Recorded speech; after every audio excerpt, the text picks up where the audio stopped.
the Duluth model basically made the argument that all violence in a relationship stems from patriarchy, i.e. men.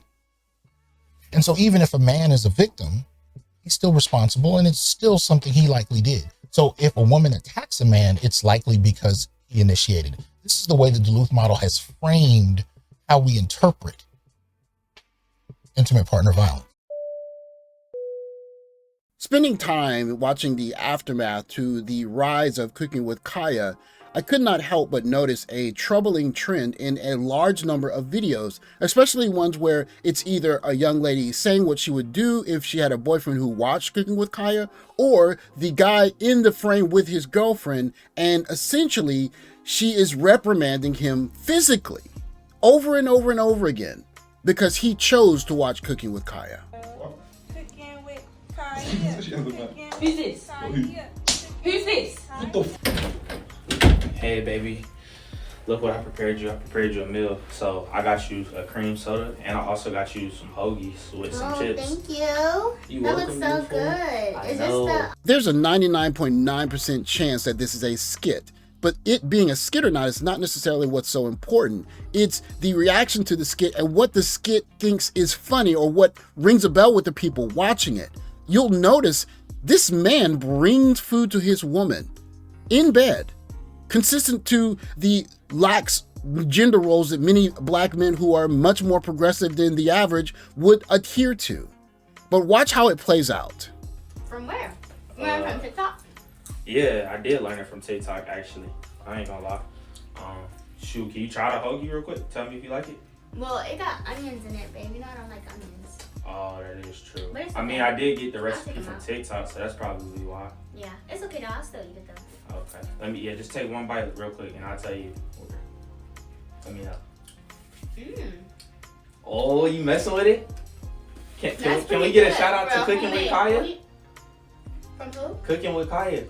That's who helped me prepare that meal. Literally. We got on a one-on-one FaceTime call because she didn't have that exact recipe on. Chill. You got on a one-on-one FaceTime call with Cookinwithkya? Yeah, because she didn't have that. Wait, chill. I want you to still eat it. No, it's amazing. I know. Can you put it on the table for me really quick? Yes, I got you. Here, I'll go ahead and put it over here.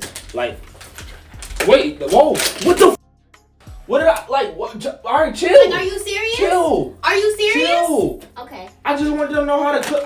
You must not know who you met. Wait, that's me. I took the initiative to learn how to cook for you. You for me? Yes. With another woman?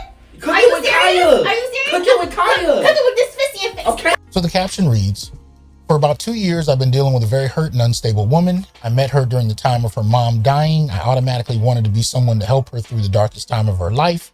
I got emotionally attracted to loving and caring for her, but I forgot to care about myself.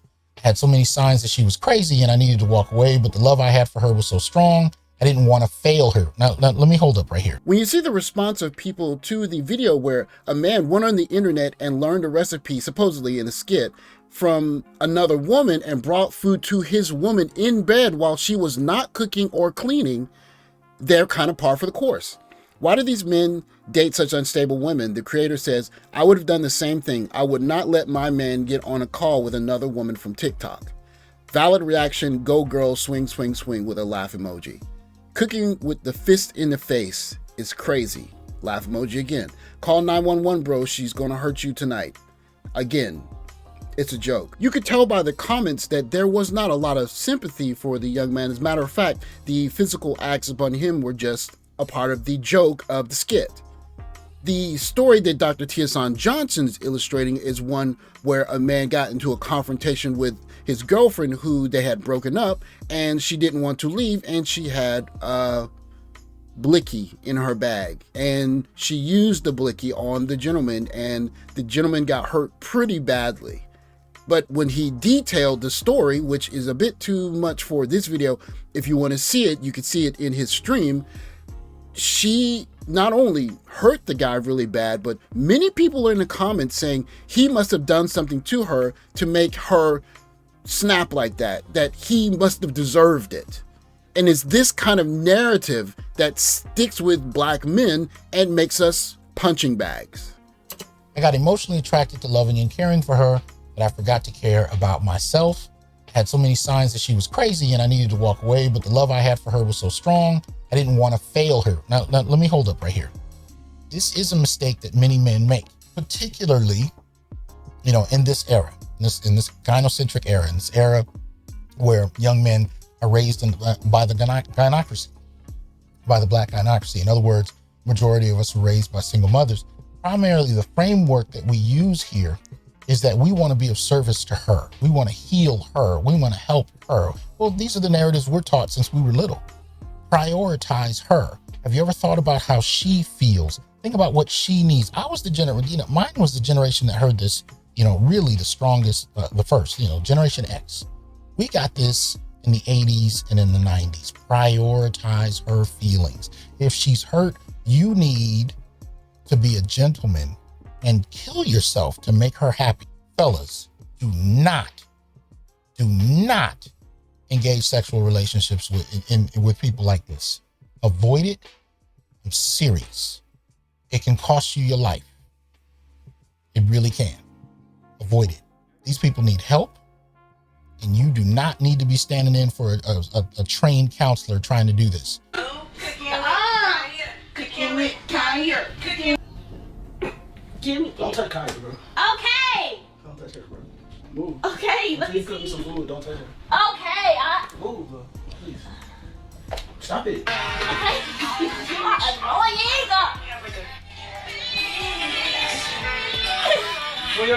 This ain't when your girl called you bang in front of Cooking with Kaya. You gonna crash out.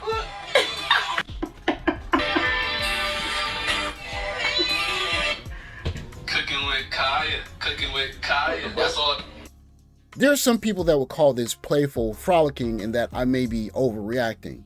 I would say that, of course, there's an element of having a camera involved and people trying to go viral on social media, so there's that part of it. But I've also engaged in sexual, playful frolicking, and it was more akin to maybe tickling or hugging or kissing each other on the back of the neck, not putting hands over mouths and pushing people's faces, and basically just disrespecting people physically because, I don't know, you're offended or want to show people that you're upset about a Cooking with Kaya video.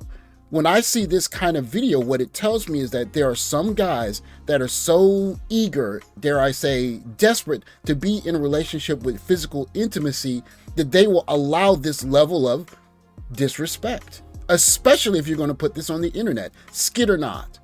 This is not loving frolic. This is not playful, loving behavior. This is borderline crossing the line. And if you cross the line as a guy and you stand up one day and say, I'm going to show my manhood on this particular moment, you could get yourself in a lot of trouble if you wait too long to set your boundaries. Who's this? Who's this? I have zero tolerance for disrespect. So that's me. And that took a long time to get to. It took a long time to get to. It probably way longer than it should have. It probably took decades longer than it should have because of the way many of us were raised. And I'm not talking about our parents. I'm talking about in the culture, in mainstream culture, and in the household. One of the things I worry about for my younger brothers, if you will, in this space is that many of them may be so eager and desirous for physical intimacy, for closeness with a woman, that they'll allow some of the disrespect to slide. They'll think that, well, as long as I have some access, I don't want to mess this up. But unfortunately, one of the things that happens is when that level of disrespect eventually, and it's going to, raises to a point where you can't take it anymore, it may be that time where you quote unquote snap, or you do something that is unbecoming of your own character because you want to show your masculinity, except you waited too long, and then you do something that gets you in trouble. Instead, young guys have to be of the mind that, hey, listen, if you're not going to play by this set of rules, which means you need to respect me on a basic level, then we can't do this and I'm going to walk away from it. It's hard to do, but it's necessary, especially for guys going overseas, because you might start off as the super loving, quote unquote, simp, or as Dr. Tiasan Johnson says in this video, you are a recovering simp, and you go overseas and you make the same mistakes that you made when you're back home. And I'm not talking about our parents, I'm talking about in the culture, in mainstream culture, and in the household. But overall, it took too long, and at least my son can benefit from me telling him from the get-gate, yo, zero tolerance for disrespect. She calls you out your name, she pops off on you, verbally, you can measure the situation, but me, I walk. Long before it gets here. But I understand why this isn't easy to walk away from. Now, from any functional context, it would seem to be. But again, when you're raised in a culture where you're told you need to accept her dysfunction, help heal her, right? And prioritize her, even at your own expense, there's already a problem. We haven't even gotten to what exactly could take place in his life to make him feel like he needed to do this at the risk of his own life. Right? There's all kinds of dysfunction there to be explored, but here's the line. The line of difference between the two in these videos and in these images is unless he did this to her, he needs to be able to walk away. If I could leave this YouTube video with any message, it would be being a punching bag does not make you a tough guy, especially if you're being an emotional punching bag. It just means that you're taking abuse so someone else doesn't have to deal with their own real issues. The truth of the matter is, we should not be a punching bag for anybody. And if we're in a quote unquote loving relationship, the idea that you're taking abuse shouldn't even be in the picture. And so one of the things I really find a level of discomfort in watching many of these videos is that there are guys that are willfully making these TikToks saying, hey, I got a girlfriend, and when I show her the video of Cooking with Kya or whoever the next version of Cooking with Kya is going to be, she not just gets upset, but she gets physically upset. Even if it is a skit, it's not a joke. And the fact that there are so many of these skits that are seen as jokes show that Black men are dealing with a lot of abuse that we shouldn't even be dealing with.